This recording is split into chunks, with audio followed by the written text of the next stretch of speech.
Hello and welcome to the show. That's Matt behind the camera. I'm Ben. We've got this weird white backdrop because we're working on a thing that we'll tell you about later. And then, of course, the most important part of the show, you're here. That makes this stuff they don't want you to know. And today, Matt and I have finally moved past cults. We've been exploring a lot of stuff about cults into the war on drugs. That's our series for this week.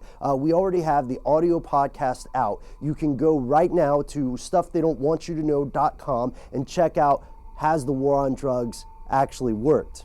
And spoiler alert, I guess it depends on which side of the war on drugs you're on and what you think working is.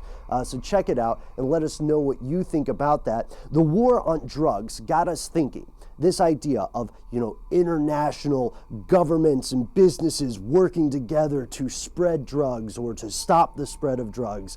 Was there a historical precedent? And that's when we found the Opium Wars. So we wanted to give just a quick update about one of the biggest international drug wars ever, and to see what it may or may not have in common with the modern day.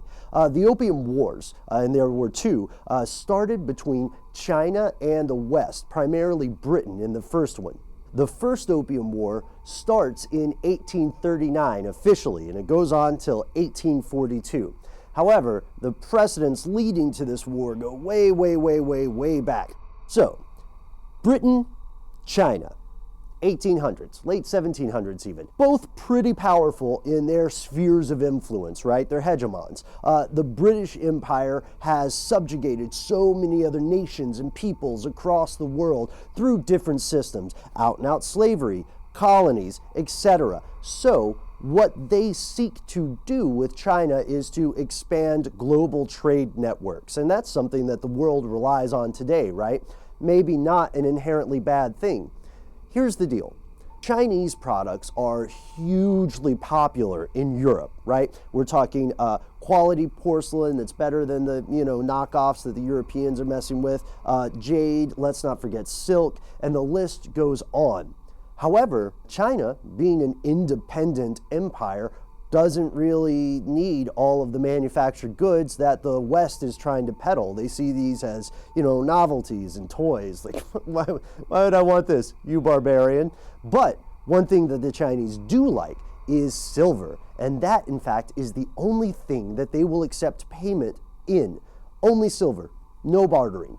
They also set their own rules for trade. They say, sorry, Britain, you can't come in and set up your own extraterritorial areas and institutions and run our resources dry. You, in fact, can't even go into the interior of the country. We're doing a thing called the Canton system, which means that you can only go to select ports. And tell your friends, France, Spain, and the rest of the gang that the same goes for them. Britain, as you can imagine, was offended. Imagine various, aristocrats saying my word and blushing, I guess. But those were the rules, and for a time, Europe played along with the game, and they just made payments for all this magnificent stuff they really liked in silver. And the trade only really survived because they had subjugated parts of South America and were enslaving people in silver mines and then just shipping it off, maybe skimming off the top on the way so that they could pay China. And they shipped so much silver that the West was like running out of silver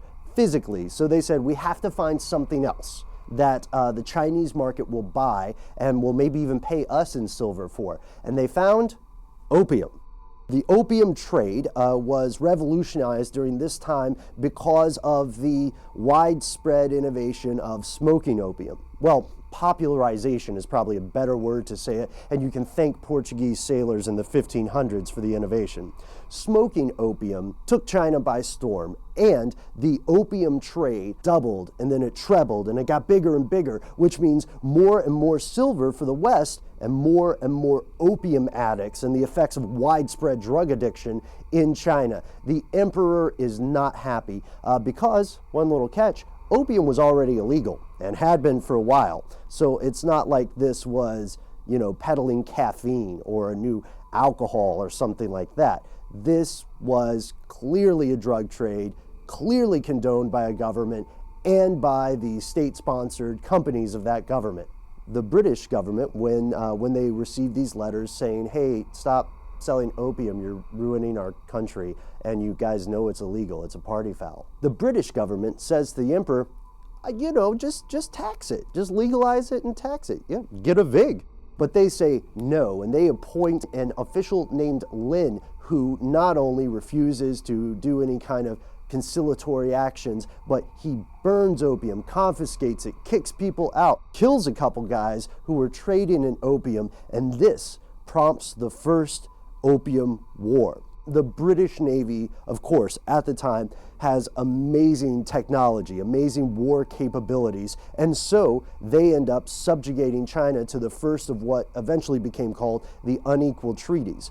Other Western countries see this and they say, hey, I want a piece of this. So, you know, Americans are peddling opium even more. France is getting in on the game. And this all leads to the Second Opium War of 1856 to 1860. And it's largely fought over many of the same things. The Western governments hell-bent on enforcing an illicit drug trade in a country. And they eventually get their way. Opium, for a time, is de facto legalized. There's even the ability to ship indentured Chinese servants to America. There's also the ability of extraterritoriality, which means that a country's laws might not apply to a certain institution during certain times. And then there's free travel. Basically, everything that China insisted on as an equal trading partner is out the window. And if you want to learn more about the Opium War, you can check out a podcast from our friends at Stuff You Missed in History class, which gives you a whole rundown of the lead up and the effects, which linger today and definitely influence China's approach to foreign policy and the West, and, yep, you too, America, sorry. So here is the big question that this leads Matt and I to when we were looking at this. Did the Opium Wars ever end? Or did the players just change? We hope that you will check out the comments, answer the question, do you think the Opium Wars ever stopped? Matt and I are very excited for you guys to see our upcoming video at the end of the week. And yes, for everybody who is watching this far into the video, we always do the original format video at the end of the week.